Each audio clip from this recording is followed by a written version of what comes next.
All right, so alluded to it a little bit earlier today, but what I want to talk about today is how to kind of iteratively roll things out. Because we've talked a lot about making sure we do small batch and really focus on taking little chunks at a time. And one of the ways that you've seen this roll out already is we used to go in the creative process, go from let's say in website specific, we used to go straight from sales to design to development, right? And then when we implemented small batch, we went from sales to the kickoff to the wireframe. Then from there we went to kind of a homepage design, which went to homepage development, after approval, and interior page design, and kind of went step by step by step. So you can see from there we went from 2 steps to 1, 2, 3, 4, 5 steps, all in the same process. But when we implemented this, we didn't just roll it out to everybody all at one time. We iteratively tried it, we tweaked it, we tried it, we tweaked it. And so that's what I want to kind of go over today is how that iterative rollout process works and why we do it and the way we do it. And so if you think about it from the perspective of if we were doing this process of, from kickoff to the wireframe to homepage design to interior page design, and then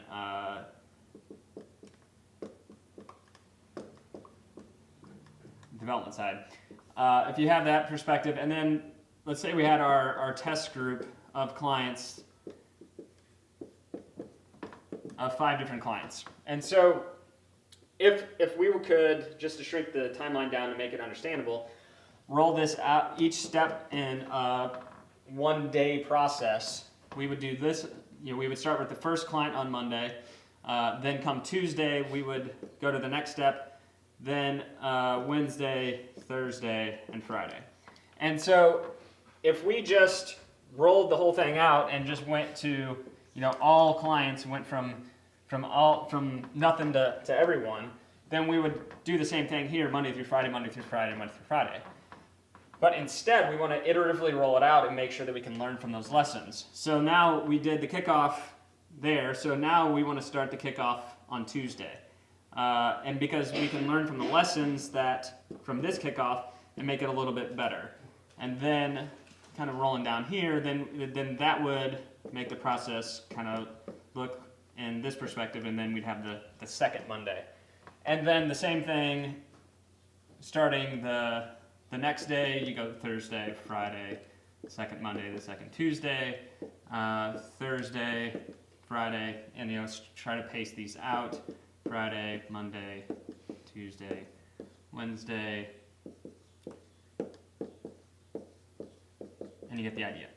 So what happens is when the pattern that starts forming here is that you've kind of got, per day you're starting to kind of pace these out, and you're going to see that, if if this is your days of the week, you're pacing these out to where you're starting a new one in behind it. Because you also don't want to wait and go all the way through the first one to start the second, because then by the time you've gotten down to here, you don't really remember the lessons learned from the kickoff. So you want to roll that out right after the fact in a way that you can learn from those lessons and draw from them.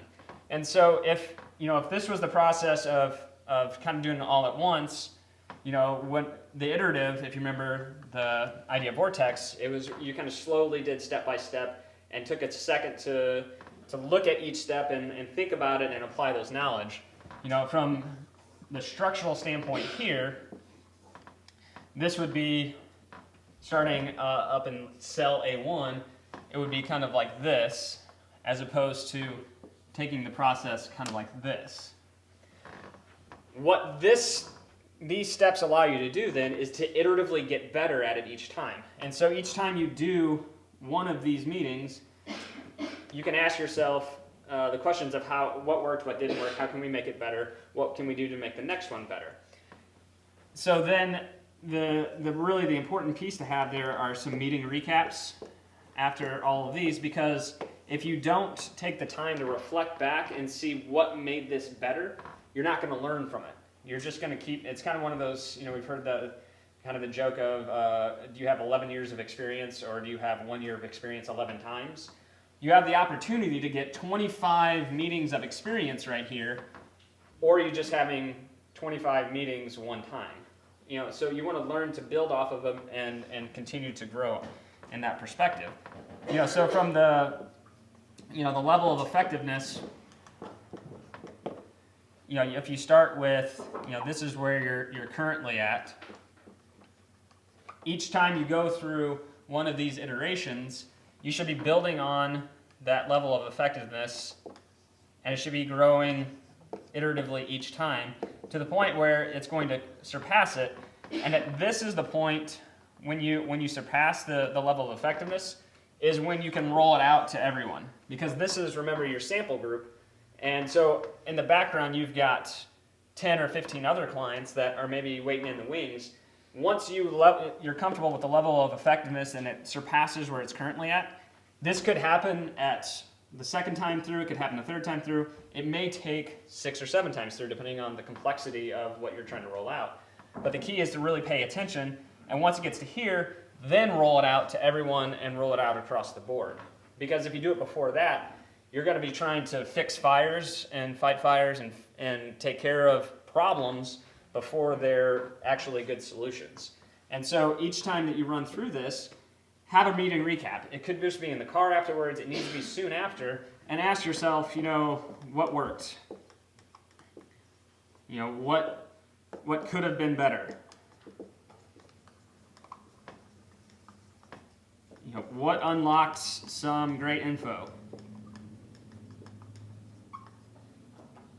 Think of this as like your little Mario navigating around in these little boxes, and these are like little treasure chests that are waiting to be unlocked with great information to make this process better.